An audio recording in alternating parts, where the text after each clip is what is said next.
தேனும் தினைமாவும் வச்சு ஒரு சூப்பரான லட்டு ரெசிபி தான் பார்க்க போகிறோங்க. ஒரு கப் வந்து திணை எடுத்துருக்குறேங்க, 200 கிராமு. ஒரு அகலமான பாத்திரத்துக்கு மாற்றிக்கிட்டு இருக்கேங்க. இதை 2 தடவை நல்லா கழுவிக்கலாம். கழுவிட்டு நல்ல தண்ணி விட்டு அரை மணி நேரத்துக்கு ஊற வச்சு எடுத்துக்கலாங்க. திணை அரை மணி நேரத்துக்கு ஊற வச்சுருந்தது நல்லா ஊறிடுச்சு. இப்போ தண்ணியை நல்லா வடித்து எடுத்துக்கலாங்க. தண்ணி சுத்தமாக வடிஞ்சதுக்கப்புறம் இதை ஒரு மஸ்லின் கிளாத்தில் ஒரு 15 நிமிஷத்துக்கு பரப்பி விட்டுக்கலாங்க. 1/4 மணி நேரம் ஆயிடுச்சுங்க. ஈரம்லாம் கொஞ்சம் அப்சர்வ் ஆகிடுச்சு. இப்போ இதை ட்ரை ரோஸ்ட் பண்ணி எடுத்துக்கலாம்.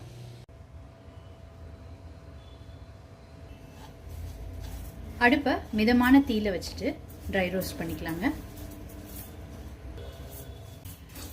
திணையில் உள்ள ஈரம் எல்லாம் போயிடுச்சுங்க. நல்லா ரோஸ்ட் பண்ணியாச்சு. இது பாருங்கள், இப்போ நல்லா உதிரியாக வந்துருச்சுங்க.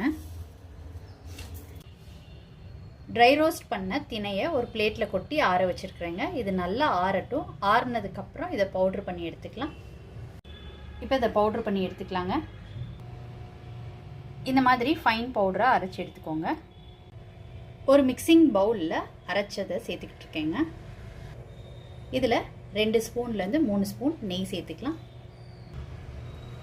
இதில் இப்போ தேன் சேர்த்துக்கலாங்க.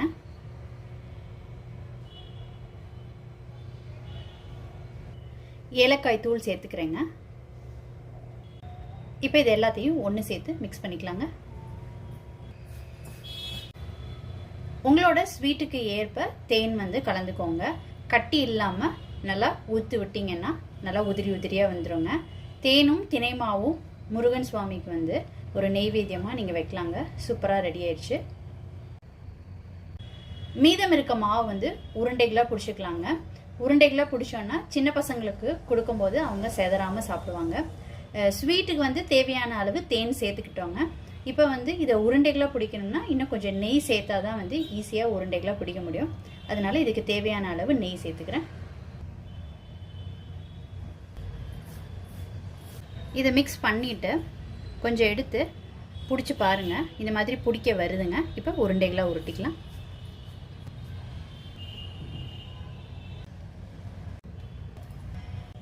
தேனும் தினைமாவும் சேர்த்த உருண்டை வந்து ரொம்ப சூப்பராக ரெடி ஆயிடுச்சுங்க.